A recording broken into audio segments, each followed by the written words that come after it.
ಉಸ್ತುವಾರಿ ಸಚಿವರು, ನನ್ನ ಪಾಲಿನ ಕೆಂಪೇಗೌಡರು, ನಮ್ಮ ಉಸ್ತುವಾರಿ ಸಚಿವರು MCS ಸಾಹೇಬರು, ಕೃಷ್ಣ ಬೈರೇಗೌಡರು. ನೋಡಿ, ನಮ್ಮ ಉಸ್ತುವಾರಿ ಸಚಿವರನ್ನ ನೀವು ಸೂಕ್ಷ್ಮವಾಗಿ ಗಮನಿಸಿ ನೋಡಿ, ಕೆಂಪೇಗೌಡರನ್ನ ಲೈವಲ್ಲಿ ನೋಡ್ದಂಗೆ ಇರುತ್ತೆ. ನಮ್ಮ ಉಸ್ತುವಾರಿ ಸಚಿವರು ನೋಡಿದ್ರೆ ಕೃಷ್ಣ ಬೈರೇಗೌಡ ಸಾಹೇಬರು, ಒಕ್ಕಲಿಗರ ಪರಮೋಚ್ಚ ನಾಯಕ DK ಶಿವಕುಮಾರ್ ಸಾಹೇಬರು, ಮತ್ತು ನಮ್ಮ ಶಿವಶಂಕರ ರೆಡ್ಡಿ ಸಾಹೇಬರು ನನ್ನ ರಾಜಕೀಯ ಗುರುಗಳು. ನನ್ನನ್ನು ನಮ್ಮ MCS ಸಾಹೇಬರು ಮತ್ತು ಶಿವಶಂಕರ ರೆಡ್ಡಿ ಸಾಹೇಬರು ಇಬ್ಬರು ರಾಜಕಾರಣಕ್ಕೆ ತಂದು ಇವತ್ತು ಈ ಮಟ್ಟದಲ್ಲಿ ಇದ್ದೀನಿ ಅಂದರೆ ನನ್ನ ಋಣ ಕೊನೆಯವರೆಗೂ ಅವ್ರ ಮೇಲೇ ಇರುತ್ತೆ. ರಕ್ಷಿತ್ ರೆಡ್ಡಿಯವ್ರ ತಾತ ಹಿರಿಯ ಒಕ್ಕಲಿಗ ಸಮುದಾಯದ ಮುಖಂಡರು.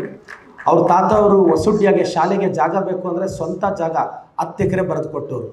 ಇವತ್ತು ಆ 10 ಎಕರೆ ಸಪೋಸ್ ಇದ್ದಿದ್ದರೆ ಒಂದು 40-50 ಕೋಟಿ ಆಸ್ತಿ. ಅದು ಅವತ್ತು ಅನ್ಕಂಡೀಷ್ನಲಿ ಅದು ಸರ್ಕಾರಿ ಶಾಲೆಗೆ ಬರೆದಿದ್ದಾರೆ.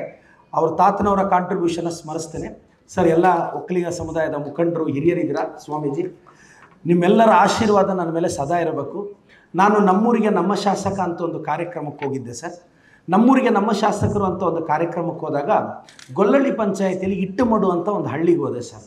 ಹಳ್ಳಿಗೆ ಹೋಗ್ತಿದ್ದಂಗೆ ಎಂಟ್ರೆನ್ಸಲ್ಲಿ ಒಂದು ಒಕ್ಕಲಿಗ ಸಮುದಾಯದ ಹೆಣ್ಣುಮಗಳು, ಶಾಸಕರೇ 2 ಕಿಲೋಮೀಟ್ರ್ ದೂರದಲ್ಲಿ ನಾವು 40-50 ಒಕ್ಕಲಿಗ ಸಮುದಾಯದ ಮನೆಗಳಿದೆ, ಆದರೆ ಯಾರೂ ದಾರಿ ಬಿಟ್ಟಿಲ್ಲ.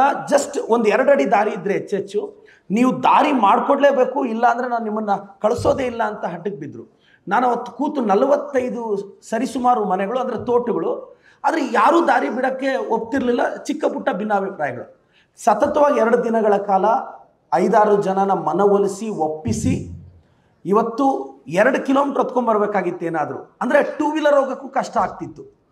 ಅಂಥ ಕಡೆ ಸತತವಾಗಿ 2 ದಿನ ಪ್ರಯತ್ನ ಪಟ್ಟು 45 ಒಕ್ಕಲಿಗ ಸಮುದಾಯದ ಕುಟುಂಬಗಳಿಗೆ ಮತ್ತು ಒಂದು 100 ಎಕರೆಗೆ ಹತ್ತತ್ರ ದಾರಿ ಆಗುವಾಗೆ ನೆನ್ನೆ ತಾನೇ ಆ ಕೆಲಸನೂ ಮುಗೀತು. ಸೊ ಇವತ್ತು ಅಷ್ಟು ಕುಟುಂಬಗಳವರು ಈಗ ಅವರು ನಿನ್ನೆ ಹೋಗಿದ್ದೆ. ನಾನು ನಾಳೆ ಅದು ಟೇಪ್ ಕಟ್ಟಿಂಗ್ಗೆ ನಾಳೆ ಅಥವಾ ನಾಳಿದ್ದು ರಸ್ತೆ ಇಮಿಡಿಯೇಟಾಗಿ ಒಂದು 15 ಲಕ್ಷ ವೆಚ್ಚದಲ್ಲಿ ರಸ್ತೆನೂ ಹಾಕಿಸ್ದೆ. ಮೆಟ್ಲಿಂಗ್ ರೋಡು 1-1.5 ಕಿಲೋಮೀಟ್ರು, ಮಿಕ್ಕಿದ್ದು CC ರೋಡು. ಸೊ ಅಷ್ಟು ಕುಟುಂಬಗಳವ್ರು ಒಂದೇ ಮಾತು ಹೇಳಿದ್ರು, ಈ ರಸ್ತೆಯಿಂದ ಅಟ್ಲೀಸ್ಟ್ ನಾವು ಈ ಹೂವು ಬೆಳೆದ್ರೆ ಏನಾದರೂ ಬೆಳೆದ್ರೆ ತೊಗೊಂಬರೋಕ್ಕಾಗುತ್ತೆ ಅಂತ. ಸೊ ನಾನು ಎಲ್ಲೆಲ್ಲಿ ಒಕ್ಕಲಿಗ ಸಮುದಾಯದ ಮನೆಗಳು ಅಭಿವೃದ್ಧಿಗೆ ನಾನು ಖಂಡಿತವಾಗೂ ಶ್ರಮಿಸ್ತಿದ್ದೀನಿ. ನಾನು ಆನೆಮಡುಗು ಅಂತ ಮತ್ತೊಂದು ಊರಿಗೆ ಹೋಗಿದ್ದೆ. 12 ಮನೆಗಳಿತ್ತು ಒಕ್ಕಲಿಗ ಸಮುದಾಯದ್ದು. ಅವರೊಂದು ಹೇಳಿದ್ರು, ಸರ್ ತೋಟಕ್ಕೆ ಹೋಗೋಕ್ಕೆ ದಾರಿ ಸಮಸ್ಯೆ ಆಗಿದೆ ಸರ್ ಅಂತ. ಅದೇ ಊರಲ್ಲಿ ನಮ್ಮ ಹುಡುಗ ಶ್ರೀಧರ್ ಅಂತ ಒಕ್ಕಲಿಗ ಸಮುದಾಯದ ಹುಡುಗ ಆವತ್ತೇ 10 ಲಕ್ಷ ರೂಪಾಯಿ ನಾನು ಬಿಡುಗಡೆ ಮಾಡಿ ಆ ತೋಟಕ್ಕೆ ಹೋಗೋ 12 ಮನೆಗಳಿಗೆ ಅನುಕೂಲ ಆಗಲಿ ಅಂತ ಈಗಾಗಲೇ ರಸ್ತೆ ಹಾಕ್ಸಿದ್ದೀನಿ ನಾನು. ಇದು 2ನೇ ಇಂಪ್ಯಾಕ್ಟು. 3ನೇದು, ನಾನು ನಮ್ಮೂರಿಗೆ ನಮ್ಮ ಶಾಸಕ ಕಾರ್ಯಕ್ರಮದಲ್ಲಿ ಹಿರೇನಾಗವೆಲ್ಲಿಗೆ ಹೋದೆ ಸರ್. ಹಿರೇನಾಗವೆಲ್ಲಿಗೆ ಹೋದರೆ ಏನಾಗ್ತಿತ್ತು, ಊರಲ್ಲಿ ತೋಟಗಳಿಗೆ ಟ್ರ್ಯಾಕ್ಟರ್ ಹೋಗೋಕ್ಕಾಗ್ತಿರಲಿಲ್ಲ. ಬೆಳೆ ಬೆಳೆದ್ರೆ ಕನಿಷ್ಠ 1 ಕಿಲೋಮೀಟ್ರು. ಇದು 20 ಇಯರ್ಸಿಂದ ಪ್ರಾಬ್ಲಮ್ ಇತ್ತು ಸ್ವಾಮೀಜಿ. 20 ವರ್ಷದಿಂದ ಸಮಸ್ಯೆ ಇತ್ತು. ನಾನು ಹೋಗಿ 4 ಜನ ಮುಖಂಡರು, ಒಕ್ಕಲಿಗ ಸಮುದಾಯದ ಮುಖಂಡರು, ಯಾರೂ ದಾರಿ ಬಿಡೋಕ್ಕೆ ರೆಡಿ ಇರಲಿಲ್ಲ. ನಾನು ಪ್ರತಿ ಮನೆಗೂ ಹೋಗಿ ಅವ್ರನ್ನ ಮನವೊಲಿಸಿ 4 ಜನ ಮುಖಂಡರ ಮನೆಯಲ್ಲಿ ಕೂತು ಬೆಳಗ್ಗೆ 7ರಿಂದ ಮಧ್ಯಾಹ್ನ 1:30-2 ಗಂಟೆವರೆಗೂ ಒಬ್ಬೊಬ್ಬರ ಮನೆಯಲ್ಲಿ ಕೂತಿ ಒಪ್ಪಿಸಿ ಆವತ್ತೇ ಸರ್ವೆ ಮಾಡಿಸಿ JCB ತಗೊಂಡು ಇವತ್ತೊಂದು 30 ಒಕ್ಕಲಿಗ ಸಮುದಾಯದ ಕುಟುಂಬಗಳಿಗೆ ಅವ್ರ ತೋಟಕ್ಕೆ ದಾರಿ ಆಗೋಕ್ಕೆ ಈಗಾಗಲೇ ಕ್ರಮ ಕೈಗೊಂಡಿದ್ದೀನಿ. ಆ ದಾರಿ ಯಶಸ್ವಿಯಾಗಿ ರೂಪಿಸಿದೆ. ಎಲ್ಲ ಸಮುದಾಯದವರು ಜೊತೆಯಲ್ಲಿ, ವಿಶೇಷವಾಗಿ ಒಕ್ಕಲಿಗ ಸಮುದಾಯದ ಕಾಂಟ್ರಿಬ್ಯೂಷನ್ ತುಂಬ ದೊಡ್ಡದಿದೆ. ನಾನು ಕೆಂಪೇಗೌಡರನ್ನ, ಎಲ್ಲ ಮುಖಂಡರನ್ನ ನಾನು ತಮ್ಮ ಆಶೀರ್ವಾದವನ್ನು ಬಯಸ್ತೇನೆ. ನಿಮ್ಮೆಲ್ಲರ ಆಶೀರ್ವಾದ ಇಲ್ಲದೆ ನಾನು ಇಷ್ಟು ದೂರ ಬರೋಕ್ಕಾಗಲ್ಲ. ದಯವಿಟ್ಟು ನಿಮ್ಮ ಆಶೀರ್ವಾದ ನನ್ನ ಮೇಲೆ ಇರಲಿ. ನಾನು ನಿಮ್ಮ ಸಮುದಾಯದ ಗೆಲುವಿಗೆ, ಯಶಸ್ಸಿಗೆ ಮತ್ತೊಂದು ಸ್ವಾಮೀಜಿ, ನಾನು 9,000 ಮಕ್ಕಳಿಗೆ ಈಗಾಗಲೇ ಸ್ಕಾಲರ್ಶಿಪ್ ಕೊಟ್ಟಿದ್ದೀನಿ. ಅದರಲ್ಲಿ 1,700 ಒಕ್ಕಲಿಗ ಸಮುದಾಯದ ಮಕ್ಕಳಿಗೆ ಮನೆ ಹತ್ರನೇ ಹೋಗಿ ಸ್ಕಾಲರ್ಶಿಪ್ ಕೊಟ್ಟಿದ್ದೀನಿ.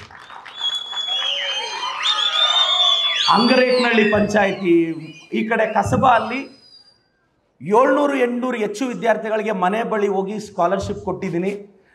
ಎಲ್ಲರೂ ಯಾವುದು SC ST ಎಲ್ಲ ಸಮುದಾಯದ ಮಕ್ಕಳಿಗೆ ಸ್ಕಾಲರ್ಶಿಪ್ ಕೊಡ್ತಾ ಬರ್ತಿದ್ದೀನಿ. ಯಾಕೆಂದರೆ ಎಲ್ಲರ ಆಶೀರ್ವಾದ ಇದ್ರೇ ನಾನು ಈಗಾಗಲೇ ರಾಜಕೀಯಕ್ಕೆ ಅಂಬೆಗಾಲು ಇಡ್ತಿದ್ದೀನಿ. ಶ್ರೀ ನಿರ್ಮಲಾನಂದ ಸ್ವಾಮೀಜಿಯವರ ಆಶೀರ್ವಾದ ಪಡೆಯೋಕ್ಕೆ ಹೋದಾಗ ಅವರು ನನಗೆ ಕೆಲವು ಮಾರ್ಗದರ್ಶನ ಹೇಳಿಕೊಟ್ರು.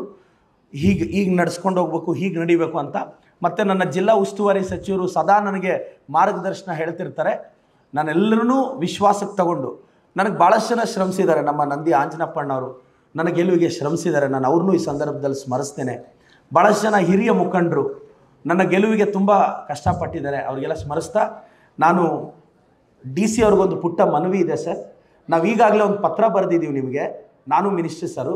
ಜಿಲ್ಲಾಧಿಕಾರಿಗಳ ಕಚೇರಿ ಮುಂದೆ ಒಂದು ಕಡೆ ಅಂಬೇಡ್ಕರ್ ಅವ್ರ ವಿಗ್ರಹ, ಇನ್ನೊಂದು ಕಡೆ ಗಾಂಧಿಯವ್ರ ವಿಗ್ರಹ ಪ್ರತಿಷ್ಠಾಪಿಸಿ ಅಂತ ನಾನು ಶಾಸಕನಾಗಿ ಮತ್ತೊಂದು ಪತ್ರ ತಮಗೆ ಬರೀತಾ ಇದ್ದೇನೆ.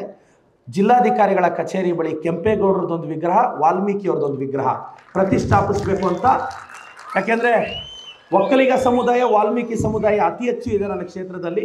ದಯವಿಟ್ಟು ಜಿಲ್ಲಾಧಿಕಾರಿಗಳ ಕಚೇರಿಯಲ್ಲಿ ಸೂಕ್ತ ಸ್ಥಾನದಲ್ಲಿ ಕೆಂಪೇಗೌಡರ ಪ್ರತಿಮೆಯನ್ನು, ವಾಲ್ಮೀಕಿಯವರ ಪ್ರತಿಮೆಯನ್ನು ಸ್ಥಾಪಿಸಬೇಕು ಅಂತ ವಿನಿಸ್ತಾ, ಮತ್ತೊಮ್ಮೆ ನಾನು ನಮ್ಮ ಕೃಷ್ಣ ಬೈರೇಗೌಡ ಸರು, ನನ್ನ ಕನಸಿನ ಭರವಸೆಯ ನಾಯಕ DK ಶಿವಕುಮಾರ್ ಸರ್ ಅವ್ರನ್ನ ಸ್ಮರಿಸ್ತಾ, ಅವ್ರ ಭವಿಷ್ಯ, DK ಸಾಹೇಬ್ರ ಭವಿಷ್ಯ ಉಜ್ವಲ ಆಗಬೇಕು, ಅವ್ರು ಮತ್ತೊಂದು ಹೆಜ್ಜೆ ಮುಂದೆ ಹೋಗಬೇಕು ಅಂತ ಭಗವಂತನಲ್ಲಿ ಆಶಿಸ್ತಾ